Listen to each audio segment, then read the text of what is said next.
Welcome to today's program titled Private Exchanges, How Employers and Brokers Are Adapting to the Changing Benefits World.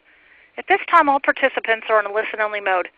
Later, we will conduct a live question and answer session, and if you wish to ask a question live, you must be listening to this webinar on the telephone at that time. For those of you who are logged into the web presentation, you are encouraged to submit questions throughout the conference by selecting the chat pod located in the lower left corner of your screen and then type and send your question that way. For optimal sound quality, it is recommended that you listen to the conference via your telephone. Please don't forget to turn off your computer speakers if you choose to listen over the telephone. Look at the top left-hand column and click on the speaker icon to turn the computer speakers on and off. If you choose to listen to the conference through your computer speakers and you experience any problems with the Internet sound quality, please dial back in on your telephone. I'd now like to introduce our host for today's call, Steve Davis. Steve, you may begin. Great. Happy Halloween, everyone, and welcome to today's program on private exchanges. Today's free webinar is sponsored by Softheon. I'm Steve Davis, Managing Editor of Inside Health Insurance Exchanges and the AIS Report on Blue Cross and Blue Shield plans, both of which are published by Atlantic Information Services in Washington, D.C. 4 years ago, and a full year before public exchanges began operations, Aon Hewitt announced several employers had signed on to a private insurance exchange. Since then, other benefits consulting firms, brokerages, TPAs, and insurance carriers have launched their own private exchanges. Today our panel is going to examine how private exchanges are revolutionizing the benefits selection and shopping experience. With us today are Eugene Sayan, the founder, chairman, and CEO of Softheon, Wayne Sakamoto, the president of Health Insurance Interactive, and Daniel Hughes, managing director of sales at Softheon. Their full bios are in your materials. You should have received an email containing a web link to the materials. It contains an outline for our program and the slides. If you did not get the packet, please click on the Presentation tab to the left of your screen, and you'll see a copy of the presentation materials that you can print out. After the presentation, we'll open it up to your questions. And with that, let me hand things over to Eugene. Hi, Eugene. Hi, Steve. And thank you, everyone, for joining us again. Here we are in New York. It's a sunny but brisk day, and happy Halloweens one more time. So it's great to have you with us today, and we hope that you will find the webinar that we're about to have informative and insightful. I'm joined by two of my colleagues, so allow me to briefly introduce themselves to you. I'm Eugene Sayan. I'm the CEO, founder of Softheon. As we move forward, I'll lead the conversation, but I will be turning over to my colleague here, Dan Hughes, and back and forth. In between, we have Wayne Sakamoto. Wayne is one of our trusted advisors in the capacity that he has been truly a thought leader. So we are very happy to have him join us in this webinar today. So our topic is, as we discussed earlier, private exchanges. There are many definitions to the private exchanges, but we'll speak in the sense that basically exchange where is the infrastructure or operations that are owned and operated by any entity other than the state entities or federal entities in this case. So in essence, we will be talking about primarily the employers, brokers, but there will be some frequent references to the individual market on private exchanges primarily for the non-subsidized population.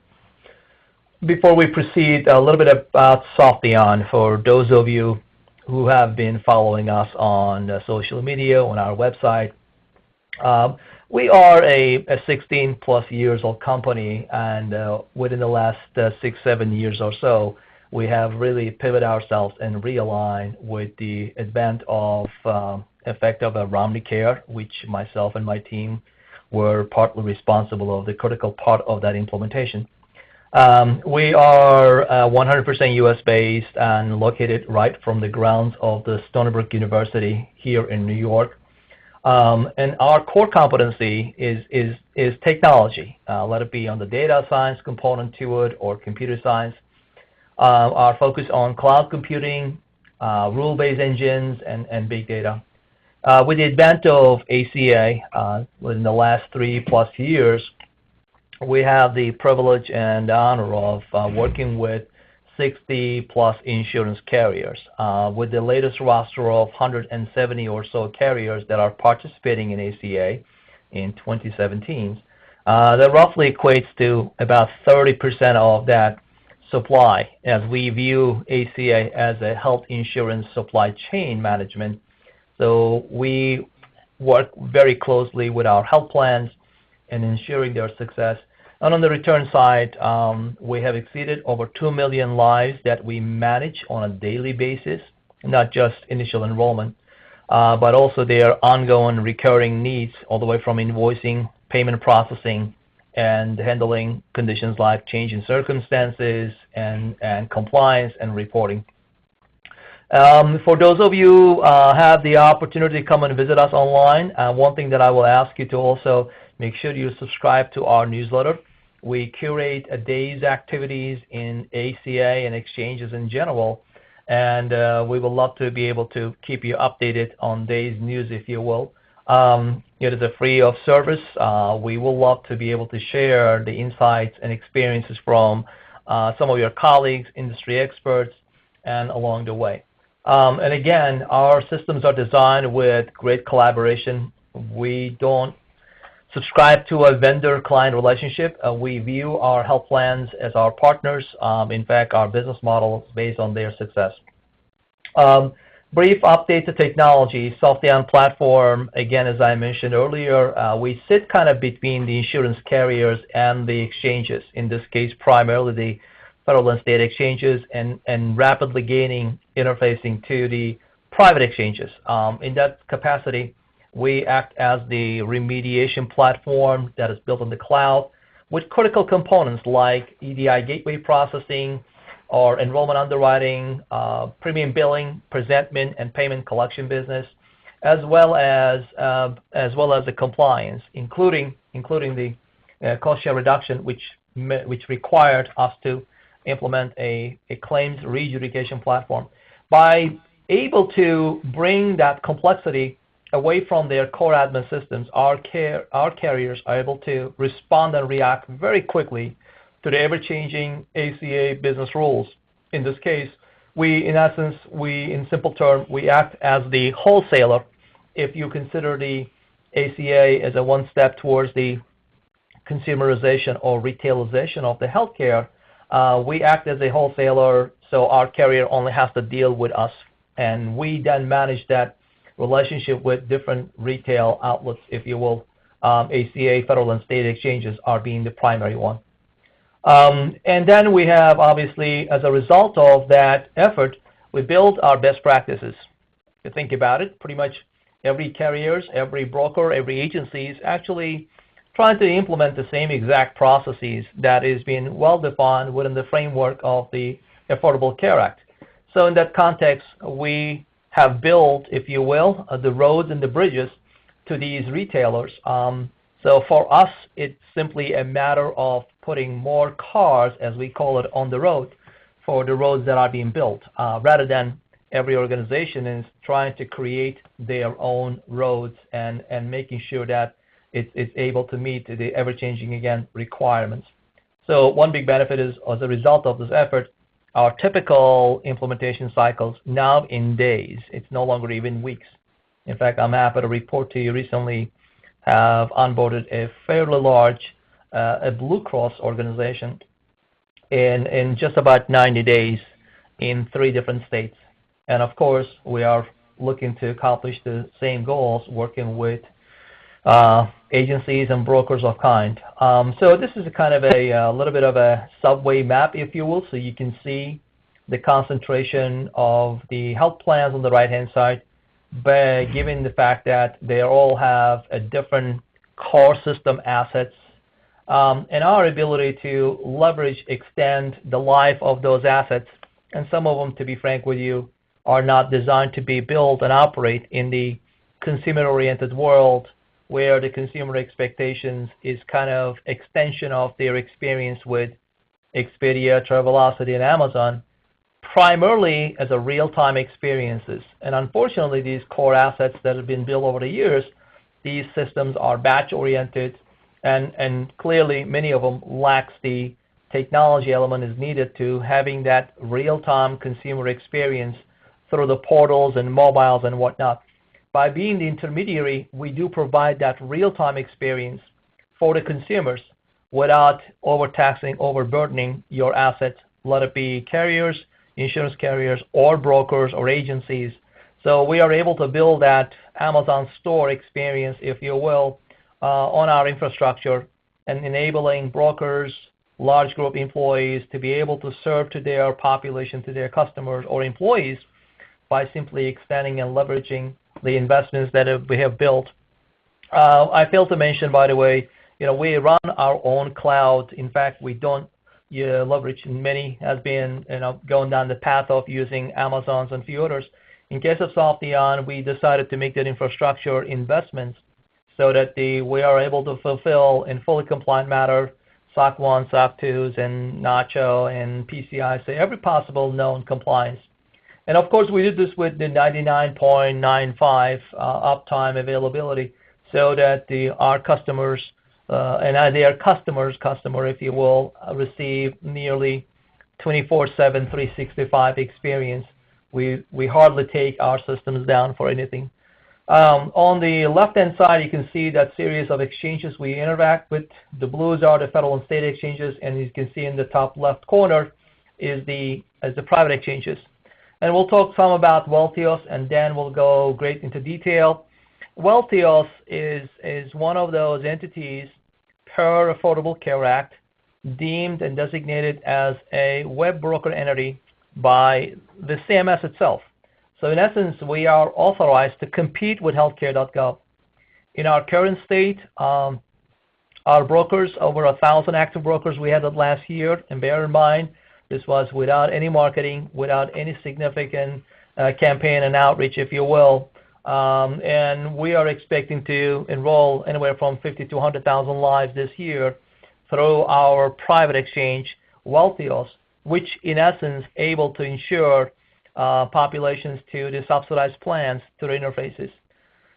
Hopefully we'll have some time and answer some questions. I would love to hear the audience, your questions about the future of ACA. We believe, preemptively, that there are opportunities for privatization, especially if there is this one aspect, it's also commonly referred as eligibility verification as a service.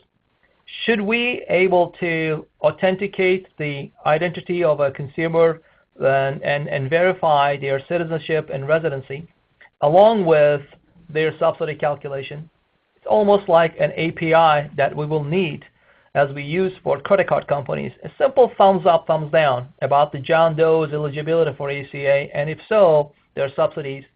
We are then able to provide an entire end-to-end experience for that consumer and enroll them into the subsidized plan. Today, we are able to do so about 70% of the time. The 30%, we still ask the consumer through the broker logins, for those of you familiar with the WBs, use the healthcare.gov identity proof and screen altogether too. However, EVAS will then eliminate that in totally, and therefore, if healthcare.gov was the main highway, so Wealthios and Softheon and other companies like Softheon, the other WBs, matching that as the service roads. So the traffic congestions can be easily offset by the service roads that are being built by the private entities through private funds and investments without taking any subsidy, any type of grants or likes from the federal and state entities, and henceforth the long-term sustainability of such implementation, such programs. As I mentioned that to you, we are nationwide. We have presence in pretty much every state, and in states like Washington and Florida and Indiana, Texas, I am happy to say that over 50% of the population that is enrolled in the ACA is actually enrolled through Softheon platforms. So of course, these are all white labels. Every one of our carriers, they serve their customers under their brand, but they have the benefit of leveraging the best practices and infrastructure and Softheon's commitment to ensure their success in exchanges. A little forward-looking and from a recognition point of view, for those of you who are familiar with it, and by the way, if you care to do so, come back, visit us online. We'll be happy to provide you a complimentary copy of Gartner's Hype Cycle 2016. Hype Cycle 2016 is the kind of a forward-looking predictions that Gartner puts out, and I'm happy to say that Softheon is being identified as the leading vendor in 3 categories related to health insurance, consumerization, sales channel performance, automated billing platforms, as well as the private exchange technology. So I'm happy to say that we are certainly very privileged, and we are very delighted to be recognized by Gartner. And Softheon is already in the top 100. We are number 34 among the healthcare IT technology companies, according to Healthcare Informatics Magazine. And we continually like to view ourselves as the thought leaders. This is an effort. It does not need to be one winner takes all. We highly encourage our colleagues from our competitors. In fact, we came together, Array Health, Bloom, Softheon, Connecture, Quadrant. We formed the Private Exchange Coalition. This is a private industry coalition with the intent of desire to collaborate and learn and share lessons from one another so that we can make our customers' job, our health insurance brokers' job easier in case if they want to be able to switch between the technology platforms, almost like moving from AT&T to Verizon and vice versa, except we are doing this thing preemptively as an industry initiative altogether too. Softheon is one of the private exchanges is being monitored by EBN. As you know, that EBN is a credible entity, and they have this initiative called Private Benefit Exchange Index. And Softheon is one of the indexes that we report to them. It's very much like a stock market. We tell them exactly about our activities, and they sum it up, they aggregate it, and they release basically an industry insight on a recurring basis. And of course, Oliver Wyman is another thought leader. We collaborate with them quite often in the space of employer market as well as the carrier market about the use of private exchange and consumerization of private exchange. Realizing I'm going a little fast altogether because we got a lot to cover, and I want to make sure that both Wayne and Dan has ample time to go through their deck altogether. So before we proceed to our top drivers, our first polling question, and I will turn over to Wendy. So we will ask you to take a moment, maybe give us some ideas and guidance about your answers to that question. Great. I'll read the question here. As an employer, have you implemented or are considering using a private exchange? And we will share the results of this polling surveys altogether too. As we expected, over 50% of you have indicated that you have not implemented private exchanges. Only about a small percentage of it, I will say, except already indicated that you are in the process of implementing a private exchange. So there's no surprise, but clearly this indicates that there is a growing interest. There's a lot of wait and see, but I think that the private exchanges is slowly and gradually making their ways into our daily lives. As a consumer, we become a stakeholders in our own health. I think we're going to need tools that are being available, like private exchanges, to help us taking control of our own quote-unquote well-being. Go through very quickly in here. So I guess I failed to make this note about that.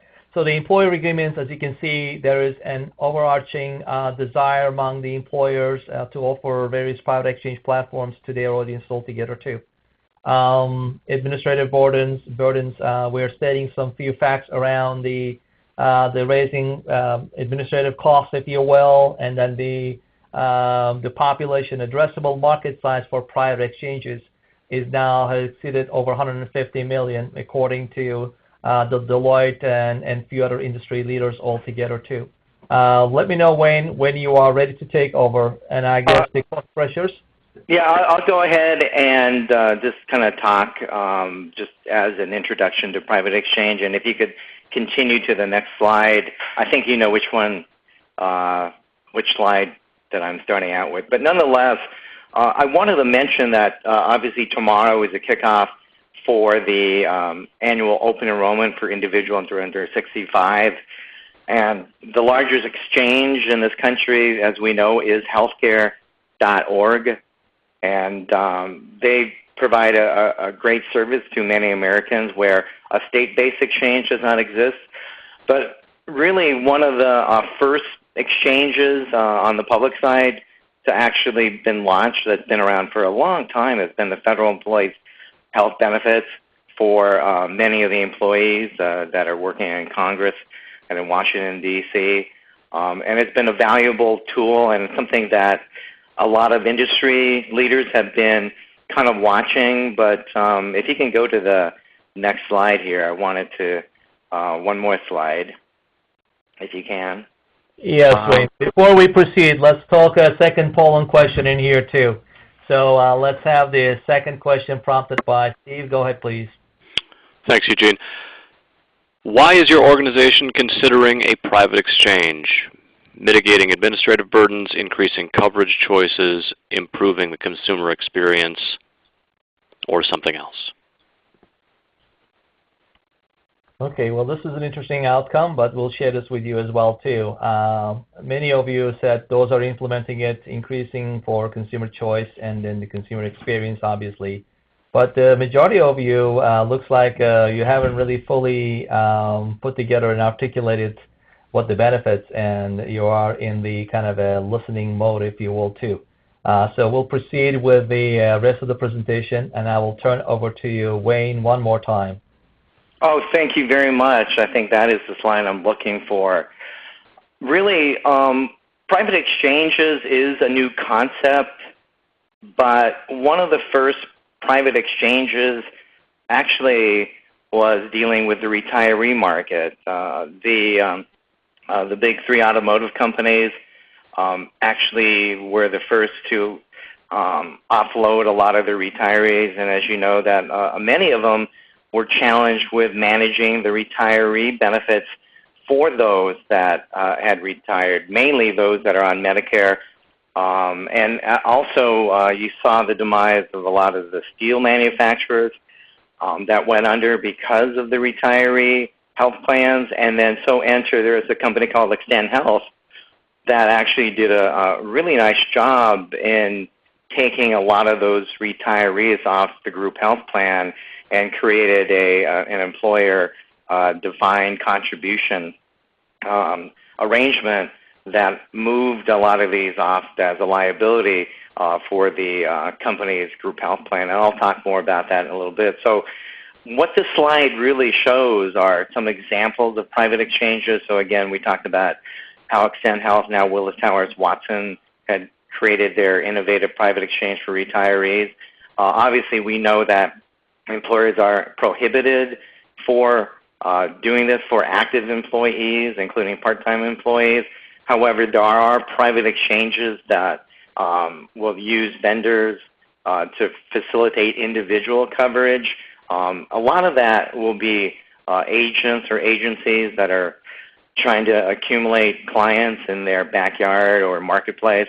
Another example might be an association that may be offering individual health plans to their member that may not have access to group health coverage through their employer, or a lot of them could be sole proprietors as well. So that's another example of a private exchange for the individual market. And then the two areas that we're also going to be talking about will be carrier-based private exchanges, of course offered by Blue Cross, United, Aetna's of the world, that are offering some online platform for their small and large groups to offer a number of offerings. It's just not medical, but it could be medical, dental, life.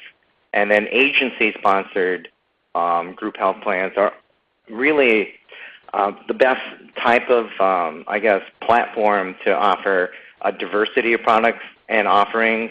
And in fact, I saw in the poll that the biggest reason why any company or entity will be establishing a private exchange is specifically to increase choices.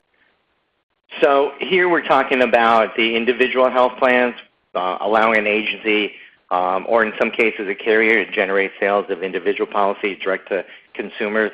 One example I have would be a company called Health Plan Services. They actually offer a call center and a web-based technology that allows agents and agencies to share commissions, and essentially that entity will manage the policy or the carrier might actually manage that as well, and not the agency. So it's more revenue sharing, and actually some of the situations can be web-based only, where the carrier and agency actually maintains that income and client base. And that, so some of the examples there might be companies like Quoted and Norvax that are used by carriers, by agents and agencies. And then we also talked about the conversion of retirees from the group health plan to individual and Medicare plans. And we're also seeing that not only with large Fortune 500 companies, but you're seeing municipalities that will make this type of arrangement for Medicare specific. In some cases it might be under 65.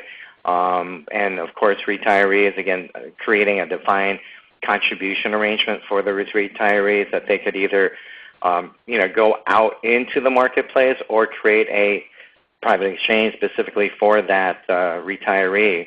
And again, the retiree group health plan is no longer a liability to the sponsoring company. Next slide. Now, employer-based group health and employee benefit offerings is an area that I think most of our listeners and participants are kind of interested in. It's fascinating to see that there's a number of technology companies offering these software solutions to TPAs, agencies, and carriers. Obviously, we're seeing some consolidation in that area, but the small group and even large group markets really addresses a lot of the opportunities out there. One area that I haven't really heard about, but I think there's going to be some uptick on that besides the retirees, are going to be military retirees that are on TRICARE. There's a lot of TRICARE retirees around the country, especially in Florida and also in the Maryland, D.C. area. That's an opportunity. Leasing companies is been doing it for quite some time. Associations, I mentioned that. And then there's a workplace marketing application where you see companies like Aflac and Colonial. They've been driving that market for a long, long time, and they've set the pace along with some newer companies out there. Next slide. Carrier-based private exchanges obviously provide improved benefit administration. They provide employer and employee choice, multiple plan options, health, dental, vision, life, disability, and then specialty benefits as well. And actually, in some cases, they may provide value or affordability. Next slide.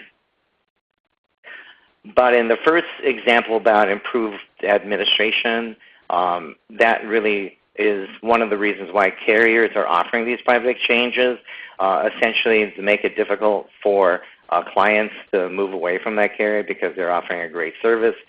In terms of providing employer choice, obviously it makes it nice when you have insurance companies, carriers like United Healthcare and the Blues offering a lot of options that allows the employer to not really have to shop for their voluntary offerings.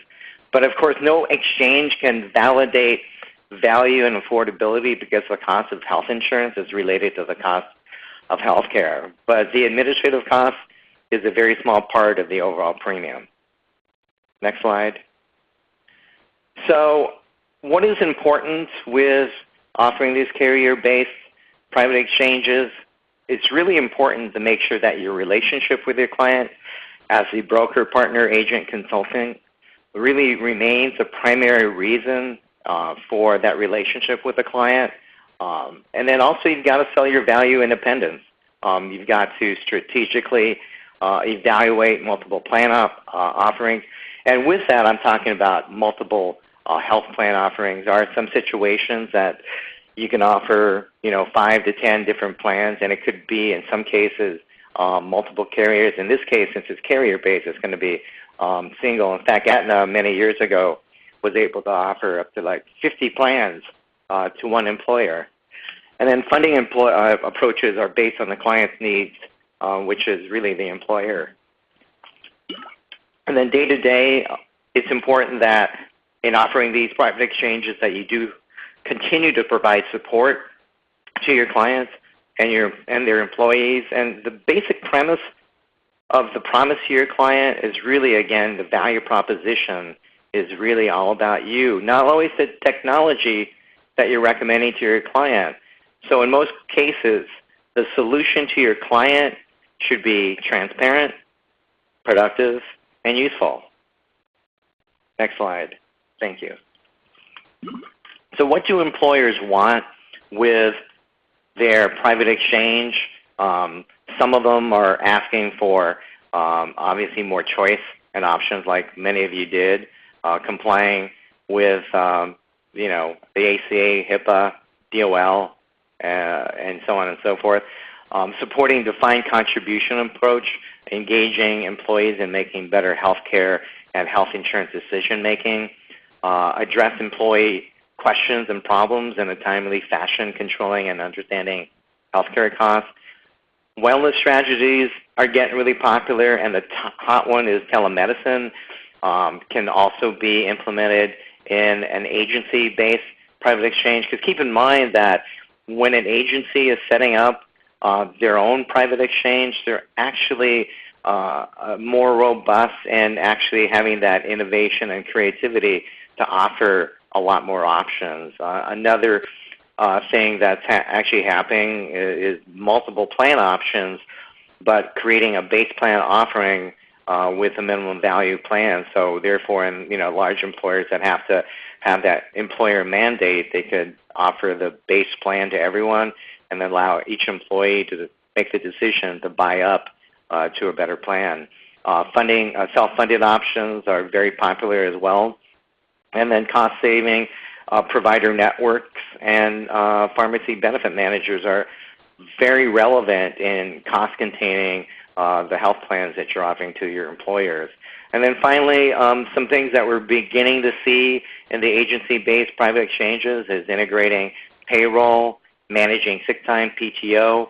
Obviously, not all private exchanges that are in the agency-based arena are going to be this complex. But again, going back to what does the employer and employee want, it's really going to be based on functionality for both the employer and the employee. Defined contribution is going to be relevant by offering more the merrier, mainly because of the fact that it's going to give your employees a better opportunity to pick the right plan for them and their families. Simplified payroll administration, employee education and support is very critical in establishing your own private exchange. Diverse offering of benefits from multiple carriers are really getting to be very popular by offering unique plans and products and generally available. Of course, pet insurance is really one, other than the telehealth, is really something that we're beginning to see in large employers. And then finally, integrated compliance support and reporting.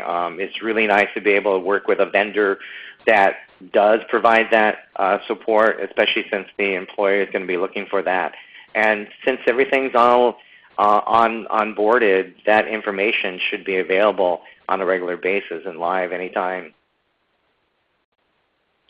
And then my final observation for private exchanges, one observation I have on the common denominator on data feeds. I know that's been somewhat challenging. I know Eugene has done a very good job with working with a lot of the vendors in terms of creating a standardized format, but when it comes to employers and carriers, not all of the vendors can agree on that standard format. And one of the things that I think many of you who do have private exchanges are seeing that the Excel is actually really become the standardization, just because data in the Excel format can be standardized. It's very flexible and can be used both on the carrier and private exchange side, as well as for the employer. And as many of you who may be representing carriers are finding that new business is actually written on the Excel format. So right now that's the clear winner. But before building a private exchange, you need to ask yourself the following key points. Identify critical components for your clients. Why? Essential data. What is it that you need to house? Keep it simple. How? Keep the architecture and design open for new content and updates, and that's when you're ready. And make it Excel friendly. That needs to happen now. And accessibility is important mainly because we're working with a very mobile community and universe where a lot of people are using mobile technology. And I think that when you're building out a private exchange, make sure that the exchange is going to be mobile compliant to really address the market out there. So there you go. Wayne, thank you so much. As no surprise here, you're giving us a lot of thoughts, a lot of questions to be answered. And as far as we truly appreciate it for all your insightfulness. Before we jump into the opportunities and we have our final polling questions, Steve? Thanks, Eugene. When you think about private exchanges, what attribute do you consider the most important to employers? Streamlined benefit management, increased employee engagement, risk sharing, improved billing accuracy? Okay, so not to our surprise that the employment or consumer engagement is the top priority here too. And then the next followed by the streamlining the benefit admin, and finally the risk sharing as well too. So thank you again for that. We'll then proceed with our final leg of our presentation here. I'm going to turn over to Dan Hughes, Softheon Managing Director. Good afternoon, everybody. I just want to kind of go over some of the opportunities that are available here in the marketplace. Really some statistics that we've seen through the course of the ACA and where we see it moving in the future. So 16 million were eligible for the ACA in 2016. Nearly 13 million people enrolled. I think we've seen some good stats that 61% have re-enrolled, while 39% are new customers. The Congressional Budget Office does plan to see a significant growth in the ACA by 2018. So we'll see that on both the public and private side. And lastly, 1 in 3 Americans are going to purchase insurance in a different way than they did 2 to 3 years ago. And we'll see that really through the advancement of exchanges. So outside of your traditional health plan open enrollment where they fill out a paper application, things are going to change over the next couple of years, and we're going to see tremendous growth in how members enroll into their plans. All right, so some of the opportunities on private exchanges, obviously about 28 million small businesses in the United States. Almost half of them have or are considering using some type of private exchange, or at least via the survey over the next 3 years. We'll see 6 million in private exchanges by 2015, with that expectation to rapidly grow by 2018. One of the things that we are starting to hear and having many conversations is that a lot of the state-based employees are going to be moved over to a private exchange. So we have multiple conversations going on that front. So you'll start to see these numbers grow rapidly over the next couple of years as these large employer groups move over to some type of private exchange. And then obviously it's a disruptive market influence. It changes how benefits are delivered. So it increases the employee engagement, which we saw in our last poll question is one of the top drivers there, and then really more efficient provider delivery. So the consumer engagement that we spoke about, 96% are satisfied with the coverage they select, while about 77% of the employers believe that it's changed the exchange experience. Gartner has recently come out with a quote here, 2014 to 2015. The satisfaction in the health plans grew by 10%. I think when you can refine the message and deliver some tools to consolidate some of the shopping and some of this enrollment into one platform, it really helps not only the employers maintain some compliance, but it helps the employees better understand exactly what they're buying and purchasing. So the main opportunity really is to reduce that administration. You can allocate those HR resources elsewhere. There's less time dealing with the kind of day-to-day enrollment paperwork, things of that nature. The billing and data accuracy, when everything's in kind of one enrollment platform, one source of truth, it really eliminates a lot of those mistakes and errors. And it mitigates a lot of the risks. So when you have the ability to add, delete, change any type of employees in one enrollment platform across multiple lines of business, it's obviously going to streamline many of your performances. And then obviously there's a tremendous amount of cost savings that could be available. The direct costs, obviously the custom networks, the pharmacy, rate negotiations, any type of consulting services, but really the indirect costs, the ability to have different plan designs, one defined contribution, as Wayne mentioned earlier, where you could have a minimum value plan that could be your base contribution, and then you could buy up or down from there. So the decision support with those enrollment tools are extremely, extremely beneficial to the overall cost savings of the program. And really the broker market is a huge opportunity. Half of the marketplace enrollments were performed through an agent last year. On average, it's about 110 consumers per application on the marketplace coverage. You'll see roughly about 15% of the active brokers underwent that marketplace training so that they could help and assist customers on the federal marketplace. And then, as I mentioned before, half of the enrollments. So if you're looking at 16 enrollments, you're looking at roughly 8 million enrollments that were handled by a broker. And obviously, you know, the surveys that go out, they see as we get through each open enrollment, the process gets smoother, the process gets better, and they really become more satisfied with their open enrollment experiences. So as Eugene mentioned before, one of the topics with that marketplace enrollment is our web-based entity product, which is Wealthios. As Eugene mentioned, we hope to enroll about 50,000 to 100,000 members this year on that marketplace. It's a direct competition to healthcare.gov, so every QHP plan that is available through healthcare.gov is available on Wealthios. We leverage our broker resources there. It helps them streamline that application process. It's roughly about a 50 to 60% cut on the amount of time it would take to enroll members, so brokers find it extremely useful, extremely beneficial. You see some screenshots here. One of the things we're kind of doing this year is kind of an agency dashboard, so these large broker agencies could register on Wealthios. They could track all of their agents' activity. We have some analytics reporting available. We have the ability to customize these portals so they could put their company logo on. They have their custom URLs so they could use for marketing purposes to their membership.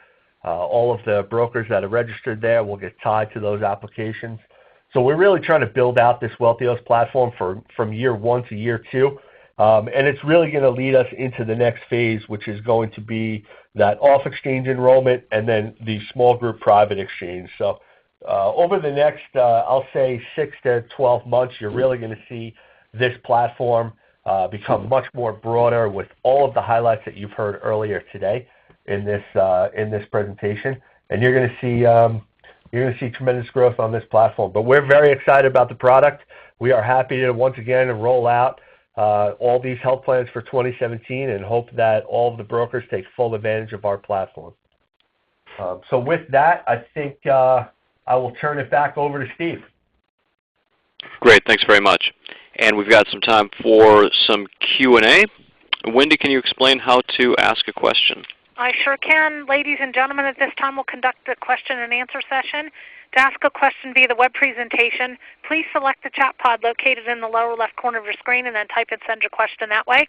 If you'd like to ask a question via the telephone, please press *1 on your telephone now and you'll be placed in the queue in the order received. If your question has been answered or you wish to remove yourself from the queue, please press *1 again. I'll announce each caller prior to bringing you into the conference. Please remember that if you have your phone on mute, that you take it off mute when you're selected to ask your question.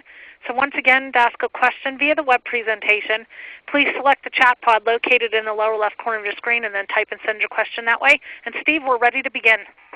Terrific. Thanks, Wendy. First question, I'm going to give this one to Eugene.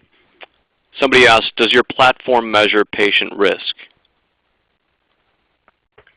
So I guess the not knowing exact specific definition of a patient risk is all about, but we do have managed the risk adjustments in essence that we are able to create today what we call it a patient or member level profit loss statement, meaning that we are able to provide you the details about every claims that has been submitted for that individual member, calculating their co-pays and deductibles and out-of-pockets and whatnot, and then correlating that against their premiums so that we are able to predict for an employer in this case or for any carrier that the member level profit loss statement for that particular patient or a member. Great. Thanks for that. Another question. What do employers want most from a private exchange, and what is keeping some of them on the fence? And I'll throw that one to, why don't we hear from Wayne on that one? What are you hearing in your business, Wayne? Yeah, so, a lot of agencies, including consultants, are making it available, and I think it just has to do with some perceived issue with costs. It depends on how the agent or agency offloads that cost or shares in the cost. In some cases, if there's enough revenue or commission to offset that, then the agent or agency consultant will extend that service for free. But when you start adding bells and whistles on that, again, we're talking about payroll compliance. It really depends on the depth and the size of that account. So going back to the employer, I think it really just depends on the size of an employer and are they willing to commit. And I think part of it has to do with education. That number is growing, and I think during this fourth quarter, I think we're going to see a huge growth in the number of employers jumping on board. Good. Thanks for that. Eugene or Daniel, anything to add to that? I think that overall, arching effort about when you talk about the risk, there are a lot of technology today's how it's being it became a commodity. So as Dan mentioned, for instance, Wealthiest platform today is a private exchange available to the broker at no fee, at no cost to them. In other words, that we don't look for splitting the commissions or one-time fees. No. So our goal is to be able to really simplify the onboarding consumer experience and on our behalf of our carriers. So selfishly, we are basically making your jobs, our brokers' jobs, easier, and they're able to leverage the technology offerings and product and services that we provide so that the downstream, when we receive that membership information and details, and we are able to address those challenges way up from upstream by providing these technologies. And going back to Wayne's comment about that, EDIs and Excel spreadsheets, our technology drives that. So by making those tools available, that we are able to create that automation, the interface, and therefore benefiting those enhancements downstream in the cost component to it. So the first component, I will say, assessment of to Wayne's point, and understanding technology. There are companies and platforms that are available with today's technology, especially on the internet and cloud and whatnot. You're able to creating the exchange environment. The barrier of entry to that exchange environment could be significantly reduced by finding the right partners and right technology and tools that are available to you.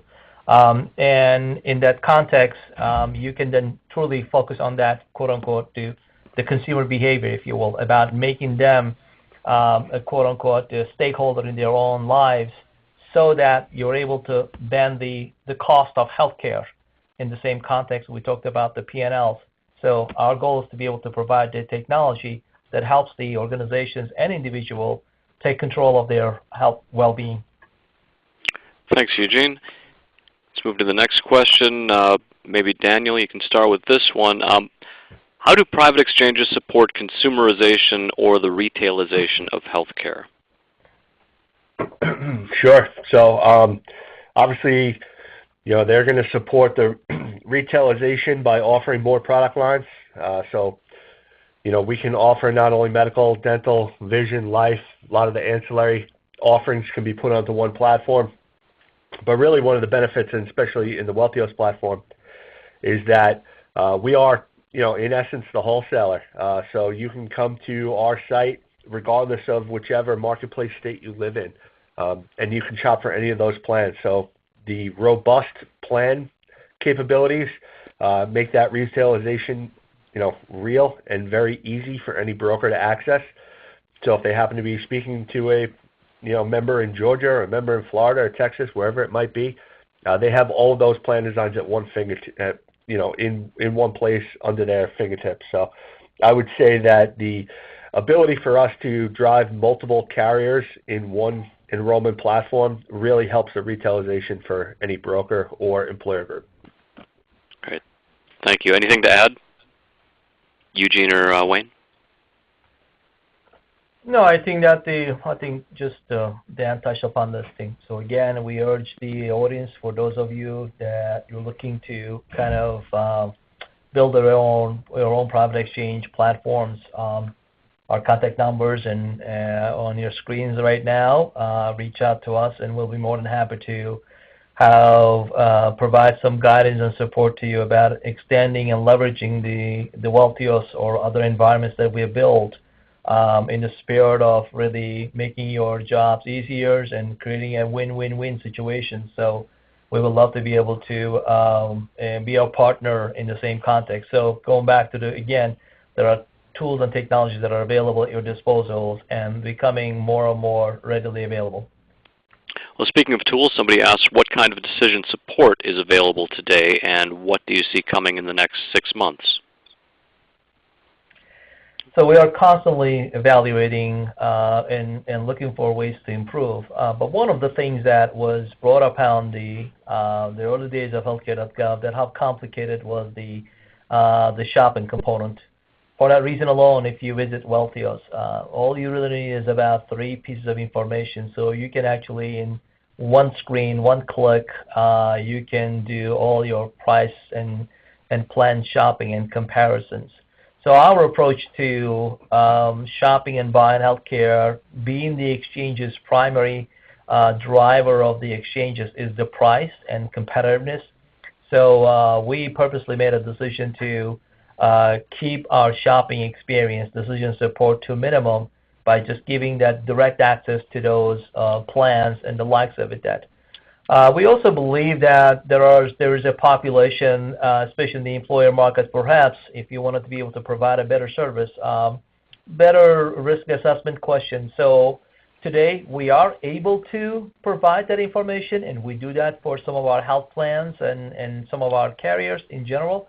But by design, we choose to, quote-unquote, the kayak version of shopping and buying health plans because that is the population that our health plans that are focusing on. Remember, I told you about we're making these things available to our brokers at no or low cost. The reason is because, in essence, that our insurance carriers already have underwritten the cost of implementation for our brokers.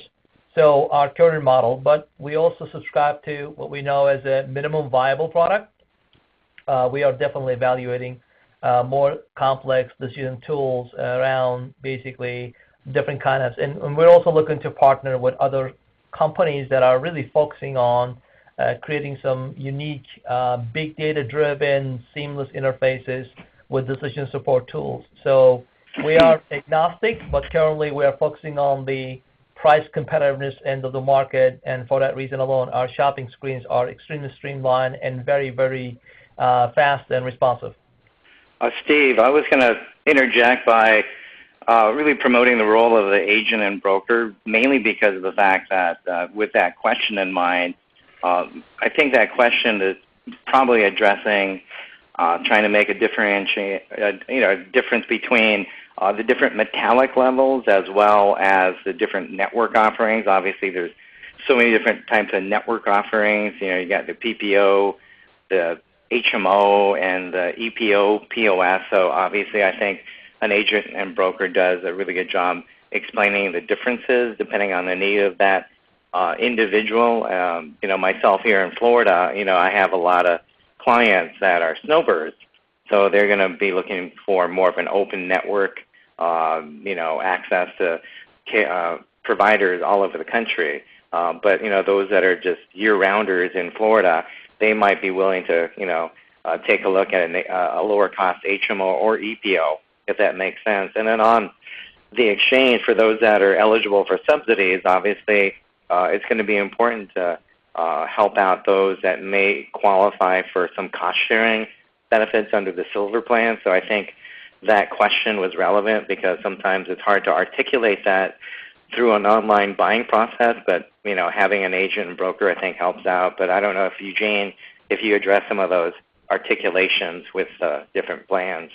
Wayne, that is an excellent point. It's another reason why we decided not to build those tools and decision tools in our technology, because we greatly value the expertise that the brokers bring it in. So we basically leave that guidance and expertise in the hands of brokers, and we want to focusing on the low end of the market. But as Wayne pointed out, there are so many choices, and consumer education has always been a big pain point about how people buy insurance product on the internet, especially on a self-serve basis. So for those reasons alone, and thanks for Wayne to bring that up again, we opted to rather partner with brokers rather than building technology that circumvents that expertise. Great, thanks, Eugene.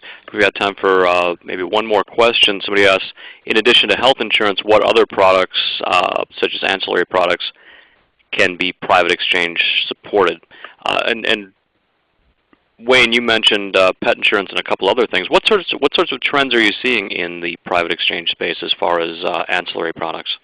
Yeah, so I mentioned pet insurance because that's being brought up, but telemedicine is a hot one. I know that there's a debate on whether or not it should be employer paid or offered as a voluntary. I know there are discussions there, but there are some companies out there or vendors that are kind of packaging some discount programs that include telemedicine or telehealth, and telehealth is getting traction in various state legislatures that are passing legislation to make telemedicine a legitimate thing. And I think it's important to take a look at some innovative things. Obviously, there are some interesting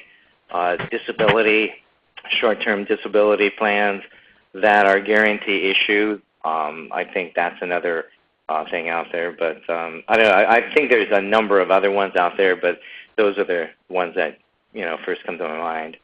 Yeah, and I would just add that obviously you have your dental, your standard life, vision plans, but we're also getting a lot of requests for HSA, FSA type banking arrangements, as well as even some payroll functionality. So I think if you can not only streamline the buying purchase of a insurance product, but also the benefit admin capabilities under that. So, on top of just medical and ancillary, I think you have the banking arrangements and those payroll capabilities that could really help employer groups kind of have a true one-stop shop, so to speak. Great. Thanks, Daniel. And it looks like we are at the top of the hour. I'd like to thank our panelists, and some great information to process and some great questions too. And sorry we weren't able to get to all of the questions. I suspect that our friends at Softheon will respond to your questions if we didn't get to them today. Again, I'd like to thank Eugene, Wayne, and Daniel for their thoughts on private exchanges, and to our attendees for tuning in. Any closing thoughts before we wrap things up? No, I think that speaking on behalf of Softheon team, we are always grateful. We think that these are exciting times, and healthcare is going through some major transformation. I think there is a place for everyone who is looking to do things differently. I think the innovation is really the linchpin of the transformation, innovative ideas and approaches, and then learning and operating in this new economy called internet economy.